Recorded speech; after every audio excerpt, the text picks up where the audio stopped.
ओम नमो भगवते वासुदेवाय। ओम नमो भगवते वासुदेवाय। ओम नमो भगवते वासुदेवाय। नारायणं नमस्कृत्य नरं चैव नरोत्तमं देवीं सरस्वतीं व्यासं ततो जयमुदीरये।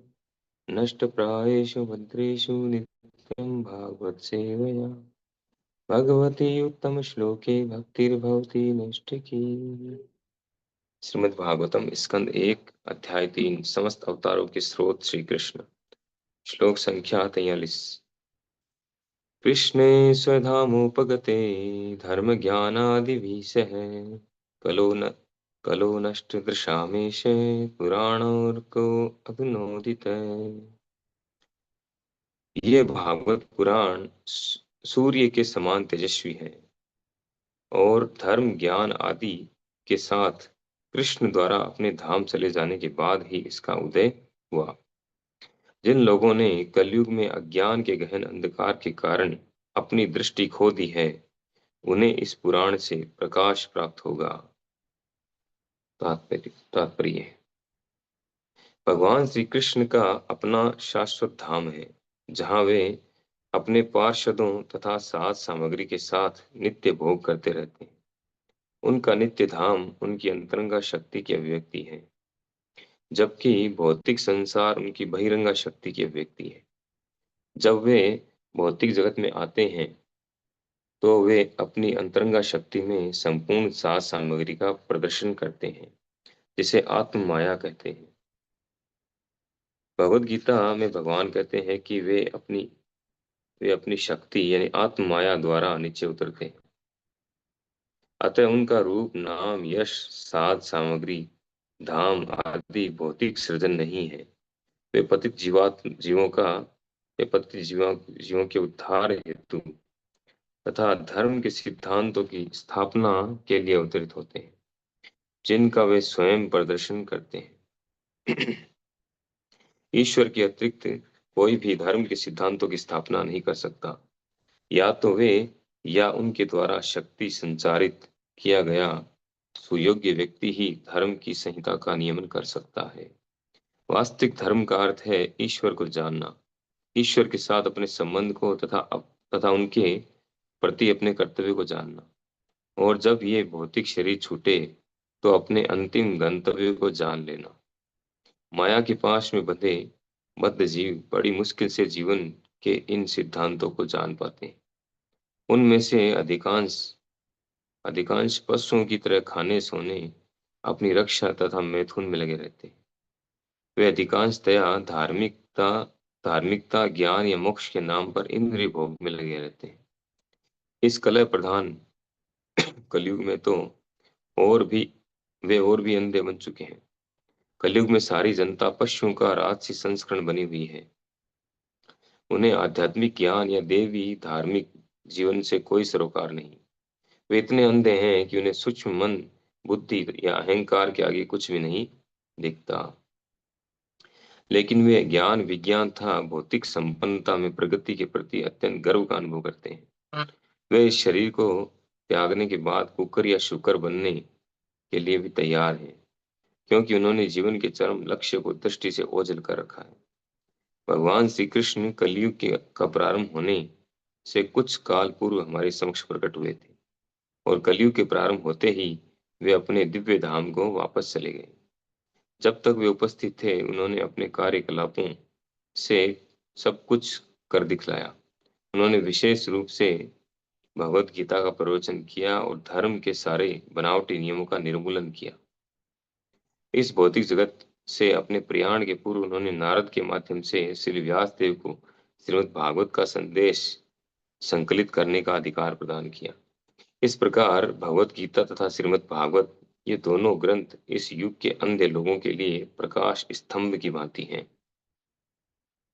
दूसरे शब्दों में, यदि इस कलयुग के लोग जीवन के वास्तविक आलोक को देखना चाहते हैं तो उन्हें इन दोनों ग्रंथों की शरण लेनी चाहिए। इससे उनका जीवन लक्ष्य पूरा हो सकेगा। भगवत गीता भगवत गीता भागवत का प्रारंभिक अध्ययन है। श्रीमद् भागवत तो जीवन का आश्रय तत्व है, साक्षात भगवान श्री कृष्ण। अतएव हमें चाहिए कि श्रीमद् भागवत को भगवान श्री कृष्ण का प्रत्यक्ष प्रतिनिधित्व करता हुआ माने। जो श्रीमद् भागवत को देख सकता है वो साक्षात श्री कृष्ण को देख सकता है, वे अभिन्न हैं। श्रील प्रभुपाद की जय। तो यहाँ इस श्लोक में बता रहे हैं कि जब भगवान श्री कृष्ण यहाँ से अप्रकट हो गए थे, जो 6 प्रश्न पूछे गए थे मुनियों के द्वारा शुरुआत में, मुनियों की जिज्ञासा पहले चैप्टर में भागवतम के, तो शौनक आदि ऋषियों ने मुनियों ने पूछा था सूत गोस्वामी जी से। उसमें जो छठा क्वेश्चन था वो था कि भगवान श्री कृष्ण जब यहाँ से चले गए अपने धाम, तो धर्म ने किसका आश्रय लिया?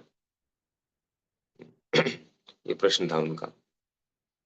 तो यहाँ उसी प्रश्न का उत्तर दे रहे हैं कि जब भगवान श्री कृष्ण अपने धाम चले गए, गोलोक वृंदावन, भगवान श्री कृष्ण का अपना धाम है, इसको गोलोक वृंदावन कहते हैं। गोलोक नाम निज धाम नितले च तस्य, ब्रह्म संहिता में वर्णन आता है। निज धाम नहीं, उनका निजी धाम है। लेकिन जो निराकारवादी हैं, मायावादी निराकारवादी हैं, वो इस बात को नहीं समझ पाते, क्योंकि वो भगवान को निराकार मानते हैं। इसलिए वो उनके धाम के बारे में विचार नहीं कर सकते, वो समझ नहीं सकते, क्योंकि उनके लिए भगवान ही निराकार है, तो उनका धाम तो निराकार होगा ही। तो उनके हिसाब से उनका कोई धाम नहीं है, और है तो निराकार है। इस तरह का जो है उनका, उनकी विचारधारा है। जबकि वास्तव में भगवान एक व्यक्ति है, और सबसे आकर्षक, सर्व आकर्षक है। उनका नाम, रूप, लीलाएं, गुण, साज सामग्री, उनका धाम सब कुछ नित्य है, शाश्वत है। और उनके धाम का नाम है गोलोक, गोलोक वृंदावन, जहाँ वो निवास करते हैं। निजी धाम है उनका। तो जब भगवान श्री कृष्ण यहाँ पर आए, अवतरित हुए, उन्होंने बहुत सारी लीलाएं की। लीलाएं करके जब वापस यहाँ से गए, कलयुग की शुरुआत होने वाली थी, द्वापर के अंत में आए थे, और कलयुग की जब शुरुआत होने वाली थी तो वो वापस यहाँ से चले गए। और धर्म ज्ञान आदि भी सहे, धर्म और ज्ञान को अपने साथ लेते हुए चले गए। तो उसके बाद में जो है कहा जाता है कि श्रीमद् भागवत पुराण का उदय उसके जस्ट बाद ही हुआ, क्योंकि भगवान का प्लान था। भगवान ने नारद मुनि जी के द्वारा व्यास देव जी को प्रेरणा प्रदान की, जिसके द्वारा उन्होंने उस प्रेरणा के द्वारा उन्होंने श्रीमद् भागवतम की रचना की, जो कि स्वयं कृष्ण है, साक्षात कृष्ण। भगवान श्री कृष्ण में और भागवतम में कोई अंतर नहीं है। भगवान की सारी लीलाएं श्रीमद् भागवतम में दी हुई है। 10वें स्कंद में भगवान श्री कृष्ण की लीलाएं, जो जो लीलाएं यहाँ पर उन्होंने की। तो ये कहते हैं कि ये जो भागवत पुराण है, ये सूर्य के समान उदित हुआ है। जैसे भगवान श्री कृष्ण की तुलना की जाती है कि कृष्ण सूर्य सम, माया अंधकार, जहाँ कृष्ण तहाँ नहीं माया अधिकार। जहाँ श्री कृष्ण प्रकट होते हैं वहाँ माया का अधिकार नहीं रहता है। जैसे जहाँ सूर्य प्रकट होता है वहाँ अंधकार का अधिकार नहीं रहता है, अंधकार पूरी तरह से चला जाता है, प्रश्न ही नहीं है अंधकार का जहाँ सूर्य प्रकट हो। इवन सूर्य का आभास मात्र से अंधकार चला जाता है। उसी प्रकार से जब भगवान श्री कृष्ण यहाँ प्रकट होते हैं, तब माया का अधिकार नहीं रहता है, माया का पूरी तरह से विलोप हो जाता है।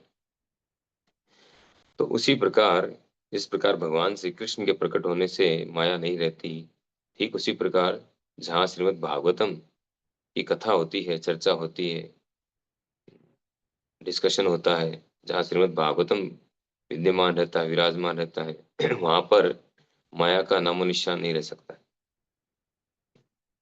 तो ये भागवतम सूर्य के समान तेजस्वी है, और यानी कि धर्म और ज्ञान आदि के साथ भगवान श्री कृष्ण के अपने धाम चले जाने के बाद इसका उदय हुआ। और ये भागवत पुराण जो है, इसका क्या महत्व है, यहाँ लास्ट की 2 लाइन में बताया गया है कि कलयुग के लोग जो हैं वो अंधे हैं, आध्यात्मिक दृष्टि से अंधे हैं। तो उनको दिव्य दृष्टि प्रदान करने के लिए, उनके इस अंधकार को दूर करने के लिए श्रीमद् भागवत पुराण का प्रकाश हुआ है। तो यहाँ धर्म की डिटेलिंग बताई गई है, धर्म क्या है, क्योंकि भगवान श्री कृष्ण धर्म और ज्ञान के साथ उनको साथ लेते हुए गए। जब भी भगवान यहाँ प्रकट होते हैं, भगवान कहते हैं कि मैं धर्म की स्थापना के लिए प्रकट होता हूँ। यदा यदा ही धर्मस्य ग्लानिर्भवति भारत। जब जब यहाँ प्रकट होता हूँ इस भौतिक जगत में, तब यहाँ करके क्या करता हूँ, धर्म की स्थापना करता हूँ। तो धर्म की स्थापना हो या धर्म के नियम कानून, ये सब एकमात्र भगवान बना सकते हैं, या भगवान के द्वारा इस व्यक्ति को विशेष शक्ति प्रदान की जाए, भगवान के द्वारा जो नियुक्त हो, वह व्यक्ति ऐसा कार्य कर सकता है। जैसे व्यास देव जी को उन्होंने विशेष शक्ति प्रदान करके और उनके द्वारा श्रीमद् भागवतम की रचना करवाई। इस प्रकार से धर्म के नियम या सिद्धांत कोई नहीं बना सकता है भगवान के अतिरिक्त, या भगवान के द्वारा शक्ति संचारित सुयोग्य व्यक्ति ही ये कार्य कर सकता है। जैसे कि हम एग्जाम्पल से समझ सकते हैं, जैसे हम भारत में रहते हैं तो भारतीय गवर्नमेंट के कानून हैं हर जगह पर। तो वो कानून हम हमारे घर में नहीं बना सकते कि चलो आज तो हम एक नया कानून बना लें। रोड पे जो है लेफ्ट साइड में चलना होता है, राइट साइड में आने वालों के लिए, लेफ्ट साइड में जाने वालों के लिए, हम कुछ चेंज कर लेते हैं। आज से हम ऐसा करेंगे, हम राइट में चलेंगे, आने वाले लेफ्ट में चलेंगे। पॉसिबल नहीं है। हम ये कानून बना भी लेंगे, चलेगा नहीं। ऐसा करेंगे तो हम जेल में चले जाएंगे। तो हम कोई भी कानून बना नहीं सकते, छोटे से छोटा कानून भी हम खुद नहीं बना सकते। गवर्नमेंट किसी व्यक्ति को अप्रूव करे कि हाँ आप ये कुछ नए कुछ नियम बनाओ, बना करके लाओ, फिर गवर्नमेंट पारित करे, तब वो लागू होते हैं। कोई व्यक्ति ऐसे नहीं कर सकता अपनी मर्जी से। तो ठीक उसी प्रकार इस पूरे भौतिक जगत में जो भी कानून व्यवस्था है, जो धार्मिक नियम है, सिद्धांत हैं, वो स्वयं भगवान के द्वारा दिए गए। तो इन्हीं में से जो हम जीवात्माओं के लिए जो सिद्धांत हैं, जो धार्मिक नियम हैं, वो क्या है। तो संपूर्ण इस ब्रह्मांड में जितने भी जीव हैं, संपूर्ण ब्रह्मांड में जितने भी जीव हैं, जीवात्माएं हैं, सबके लिए जो धार्मिक नियम है वो है कि हमें ये जानना कि हम ये शरीर नहीं है, हम आत्मा है, हम भगवान के अंश हैं। भगवान से हमारा संबंध क्या है ये जानना, और ये जान करके उनकी सेवा करना।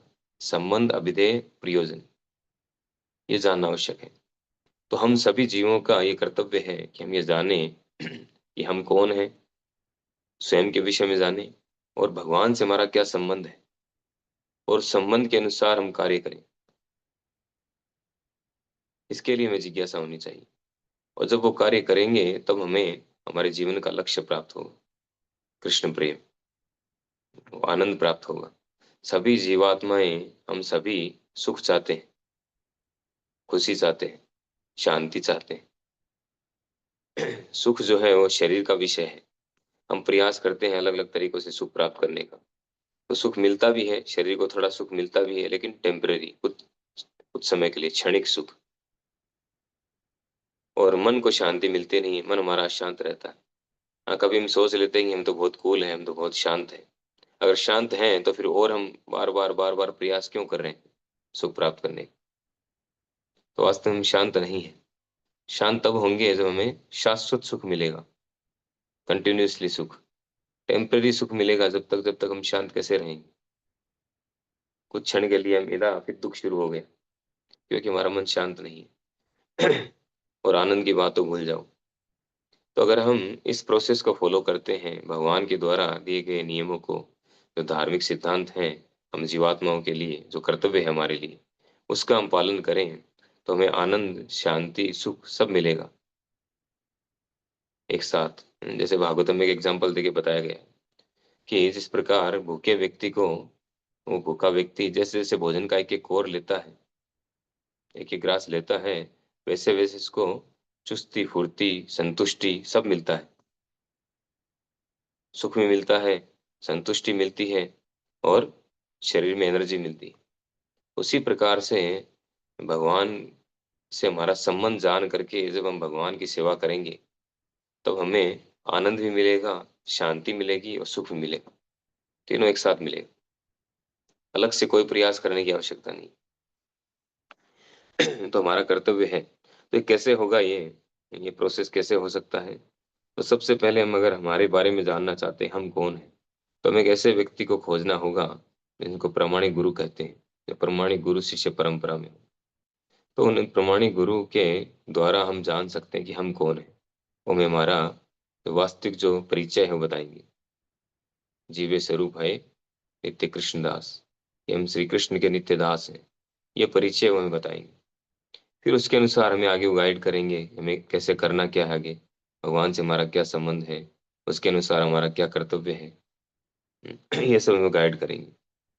तो हमारा कर्तव्य है कि हम ऐसे व्यक्ति का सर्च करें, खोज करें, ऐसे प्रमाणिक गुरु की खोज करें, उनके शरणागत हो, तब हम इस विज्ञान को समझ पाएंगे। तो प्रभुपाद जी कह रहे हैं कि इस भौतिक जगत में ऐसे बहुत सारे लोग हैं। ज्यादातर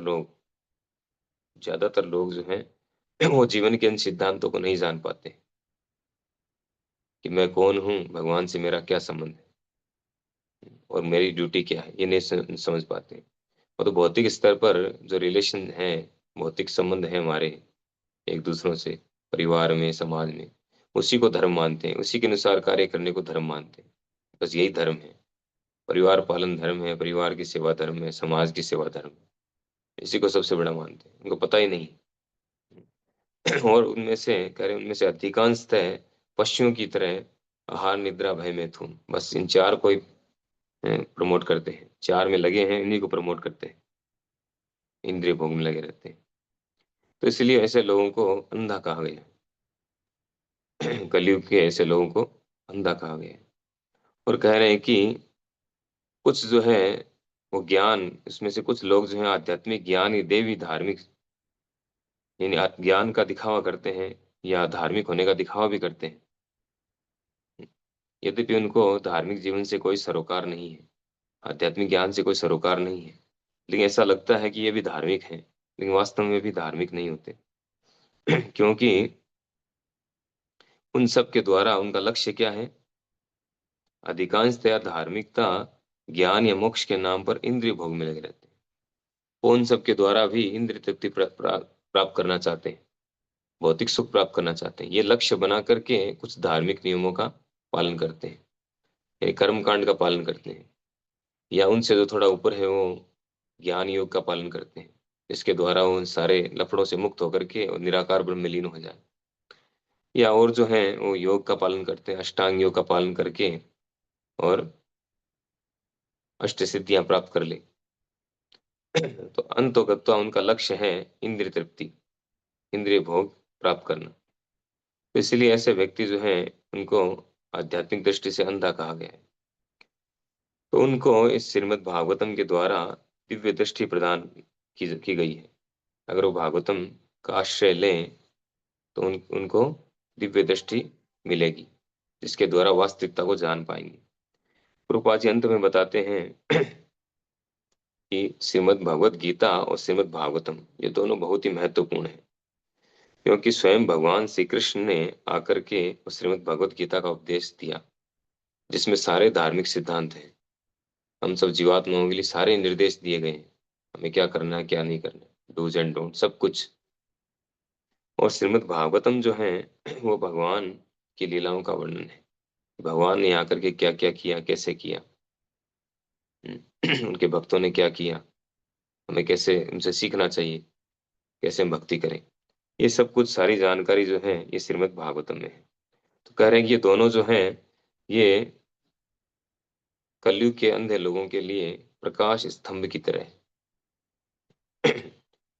इसके द्वारा हमें प्रकाश मिलेगा, श्रीमद् भगवद गीता और श्रीमद् भागवतम के द्वारा हमें पूर्ण प्रकाश मिलेगा। तो अगर हम वास्तविक आलोक यानी प्रकाश को देखना चाहते हैं, तमसो मा ज्योतिर्गमय, हम सबकी ड्यूटी है कि हम अंधकार से प्रकाश की ओर जाएं। तो अगर हम अंधकार से प्रकाश की ओर जाना चाहते हैं तो हमें श्रीमद् भागवतम और श्रीमद् भगवद गीता की शरण ग्रहण करना है, जिसके द्वारा हम जीवन लक्ष्य को प्राप्त कर पाए। और हम देखते हैं कि प्रभुपाद जी ने बुक्स आर द बेसिस, ये सिद्धांत दिया है कि ग्रंथ ही आधार है। और उन्होंने जितनी भी शिक्षाएं दी हैं, शिल प्रभुपाद जी ने जो भी शिक्षाएं दी हैं, वो सारी की सारी शिक्षाएं श्रीमद् भगवत गीता और श्रीमद् भागवतम पर आधारित है, इन दोनों ग्रंथों पर आधारित, इसके बाहर नहीं। कुछ भी उन्होंने मन गढ़ंत नहीं दिया है, कुछ भी इधर उधर से उठा करके नहीं दिया है।